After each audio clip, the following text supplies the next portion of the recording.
आप प्राणायाम करते हैं क्या? हाँ, करते हैं। बहुत रोज प्राणायाम भी करते हैं।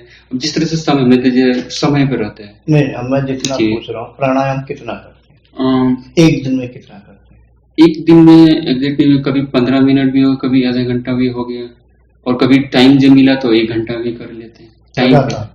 हाँ, मतलब टाइम पे तो एक कभी पैर वाला किया, कभी सर का किया, वो कभी तो कुछ आसन है। जी आसन हो आसन नहीं, गया। प्राणायाम। ना, प्राणायाम उतना नहीं पता, हाँ उतना नहीं करते हाँ, थे। मेन बात वही जी जी, बात। वो मैं इसी ज्यादा। कारण आपको अशुद्धता के कारण जी जी ये आपको अनुभूतियां हो रही हैं, जो आप कह रहे हैं ऐसा महसूस होता है, जो जी। नाड़ियां होती हैं और ना। एक चीज जब मैं ध्यान करता हूँ यहाँ पे, तो यहाँ पे भी पीछे बैक साइड में लगता है कुछ चुभ रहा है। चुभ रहा, वो देखो अशुद्धता का होना, यानी शुद्धता ना होना।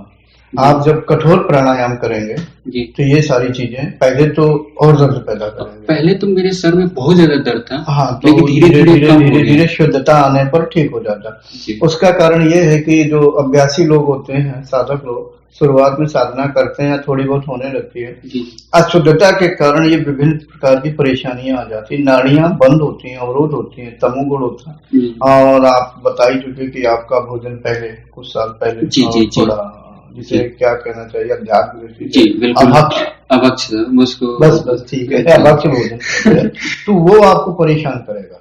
जी आपने अभी एक अनुभव बताया कि कुछ शरीर से कुछ निकला, गिर जी जी गया, जी जी तो वो एक आपकी जिंदगी का आध्यात्मिक मार्ग का अवरोध बना ही रहेगा, क्योंकि आपने बचपन से प्रयोग किया उसका। जी जी जी। तो कोई बात नहीं, कठोर प्राणायाम करिए, तो ये सारी जो आपको दर्द, चुभन और ये सब होती, सही होता जाएगा। अच्छा। ठीक है, कठोर प्राणायाम और जी ध्यान करिए, जी और मंत्र जाप जरूर करिए। मंत्र जाप से जी, भी मंत्र शुद्धता जाप बढ़ेगी। हम करते हैं। हाँ, कौन सा मंत्र? मंत्र ओम का। ओम का, हाँ। जी। तो ओम ओम का मंत्र हुआ, और शक्ति मंत्र, तो वैसे दोनों मंत्र हाँ, नहीं नहीं, करता आप हूँ। करिए, सही ओम अच्छी का है। शिव शक्ति मंत्र भी, और स्तुति भी, कुंडली स्तुति भी, मतलब यही मैं करता हूँ नहीं, तीन। सही। और कोई अनुभव? अ, ये सब पेड़ का एक अनुभव है। हाँ, पेड़ का आप बता दीजिए। पेड़ में क्या होता है, जैसे सपने में लगा कि 2-3 पेड़ ऐसे ही हैं, और एक ही पास पास में एक जगह जुड़े से हैं, और काफी भयंकर आग लगी, सब कुछ जल के मतलब राख गया, यहाँ तक कि पेड़ की बस टहनी जैसी दिख रही है, और लेकिन सब कुछ आग लग गई है उसमें। अब बुझने का नाम है, कोई बोल रहा है कि फायर है, कुछ भी बुलाओ, इसको बंद बुझाओ। तो और बगल वाले को और भी आवाज आ रहा है, बोल रहे नहीं, ये बुझने वाला ही नहीं है, इसको बुझाने से कोई फायदा नहीं, ये तो जल ही जाएगा। अब ये बुझ के क्या करेगा। होता क्या है, जो पेड़ है जी ये कहीं न कहीं किसी न किसी रूप से कर्माशय ही होता है, जी और वो जल रहे होते हैं। आप ध्यान करते हैं, कुछ मतलब आप आध्यात्मिक मार्ग में लगे हुए हैं, तो आपके इस रूप में कर्म जल रहे होते हैं, जी मतलब उन्हीं का स्वरूप होता है, इसलिए वो नहीं बुझना चाहिए, जल के खाक हो जाना चाहिए। जिसके ऐसे जी दृश्य आते हैं, इसका मतलब होता है कि कुछ कर्म नष्ट हो गए। जी। तो योग निद्रा में जैसे सर्प का काटना।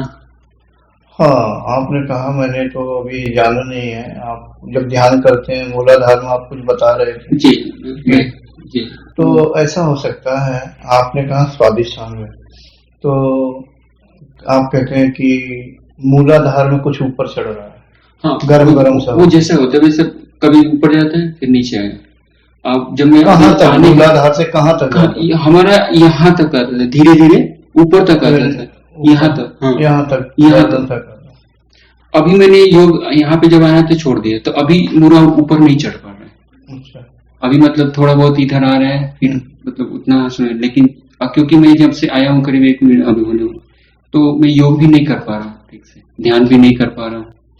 ये तो सही बात। एक जो आप गर्दन तक बता रहे हैं, इसका मतलब होता है कि आपको प्राण सड़ता होगा, वो भी हल्की जो चीज मतलब पूरा साइलेंट शरीर क्या होता था, जब बिल्कुल शरीर साइलेंट हो जाता था, हिलना बिल्कुल बंद, और उसके बाद क्या होता था, जैसे लगता है कुछ हवा मतलब पीछे है, उसके बाद घूमना, फिर ऊपर हल्का नीचे होता था, और फिर धीरे धीरे आके पॉइंट पे रुकता था, थोड़ा देर चुभन टाइप का देगा, ये धीरे धीरे ऊपर चुभन देगा। हाँ, तो बस और वहां से आकर के वही उसके बाद जब ऊपर आने लगा, तब से मुझे गर्दन में दर्द होता है। हाँ, प्राणवायु क्रिया कर रहा होता है। दर्द क्या होता है कि वो जो सूक्ष्म नाड़ियां होती हैं, उनमें जो तमोगुण भरा होता है, मलिनता कह देते हैं दूसरे शब्दों में, यानी योग की भाषा में, तो धीरे धीरे ठीक हुआ करता है, यानी शुद्धता आती है। जी। तो वो एक हल्का हल्का दर्द महसूस कराता है, या लगता है कि यहाँ दुकान है, ये है, अब जैसे चुप सा रहा। अभी बैठा हूँ तो ऐसा लग रहा है जैसे यहाँ पे कुछ पकड़ लिया है। हाँ, तो ये अशुद्धता है। अशुद्धता उस जकड़न जैसी लगती है, पकड़े हुए हैं। आपको कठोर प्राणायाम करना चाहिए। और रही बात सर्प का काटना, ये तो मुझे सोच के बोलना पड़ेगा कि अगर आपको थोड़ी बहुत कुंडली, जैसा कि आपने कहा कि ऐसा गर्म होता है, कुछ भी हो, आप स्वादिष्ठान के लिए बता रहे हैं, तो मेरा ये कहना, स्वादिष्ठान चक्र सेक्स से संबंधित होता है। शायद वहां के लिए वो उसका प्रभाव पड़ रहा है। मैं स्पष्ट नहीं बोलना चाहता हूँ कि यानी सेक्स कम होना चाहिए, लेकिन आप तो बाहर रहते हैं, वही हुआ ना। हाँ, तो ऐसा नहीं होना चाहिए। फिर भी अगर कुंडली उठती तो उसका स्वभाव, भले आप बाहर रहते। हाँ, लेकिन एक चीज और बताओ, ये सब अभी तक होने के बाद, जैसे मुझे फिल्म देखना, पहले गाना सुनना, ये सब चीजें, इन सब चीजों से पता नहीं क्या मतलब लगाव बिल्कुल धीरे धीरे खत्म हो गया। सही है, धीरे धीरे खत्म हो जाएगा। मतलब मैं वहां पर घर पे भी बैठता हूँ तो कभी भी अगर स्टडी से रिलेटेड है तो वो पढ़ता हूँ, मतलब गाना भी सुनने का मन नहीं करता। अच्छी बात है, इसको कहते हैं वैराग गाना। जो आपकी लिप्तता है, आसक्ति है ऐसे कार्यों में, तो एक अच्छे साधक की पहचान होती है कि इस तरह की चीजें स्वीकार नहीं करनी चाहिए, लिप्त नहीं होना चाहिए। और दूसरी चीज, मुझे पहले थोड़ा सा लोगों के साथ ज्यादा रहता हूँ, थोड़ा अकेलापन अच्छा लगता है। और अच्छी बात है, क्योंकि मैं जॉब करता हूँ, ड्यूटी खत्म होती है, मैं रूम पे जाता हूँ, रूम पे नहा धुला करके फिर अपना योग पे बैठ गया। थोड़ा बहुत जो टाइम बीच में मिला, मैं घर पे बात किया गया, उसके बाद फिर अपना, और खाना में भी मैं ज्यादातर 3-4 महीने तक बिल्कुल फल फ्रूट्स पे ही रहा, कोशिश किया जी। फल फ्रूट पर रहा, तभी शुद्धता आ रही। चलो अच्छी बात है, परिश्रम करते रहिए। अब मैं अपनी तरफ से पूछ रहा हूँ, अभी उम्र तुम्हारी कम है, नवयुवक हो, भविष्य में क्या विचार है इस अध्यात्म से संबंधित? देखिए, भविष्य मुझे यही है कि मैं चाहता हूँ कि इसको कंटिन्यू करूं, और मैं जिस तरह से बाकी परिवार को कोई देख के चलता है भौतिक जगत में, इसको भी एक उसी वे में हम लेके चले कि नहीं, ये हमारा जीवन का लक्ष्य है। वो तो साइड में है ही, आप कर रहे हैं, लेकिन इसको एक लक्ष्य बना के चलने, जैसे हम स्टडी करते हैं, एक लक्ष्य होता है कि हमें ये स्टडी करना, तो उस तरह से ये हम करें। इसको हम छोड़ना नहीं चाहते, बिल्कुल नहीं, बिल्कुल मत छोड़िए, एक अच्छी बात है, लगे रहिए। आपको धीरे धीरे, देखो तुरंत सफलता नहीं मिलती है। ये चीज ऐसी है कि जो हमारे चित्त में कर्माशय जन्म जन्मांतरों के पड़े होते हैं, तो धीरे धीरे कम होते रहते हैं। कई जन्मों तक साधना करनी होती है। महत्वपूर्ण है कि दृढ़ इच्छा, जो हमारी जो इच्छा शक्ति है, दृढ़ होनी चाहिए और धैर्यता पूर्वक लगे रहना चाहिए। और इसमें और बता दूं कि अवरोध बहुत आते हैं। अवरोध कोई बाहर का नहीं देता, बल्कि अंदर के ही। कर्माशय जब निकलेंगे तो किसी न किसी अवरोध के रूप में निकलते हैं।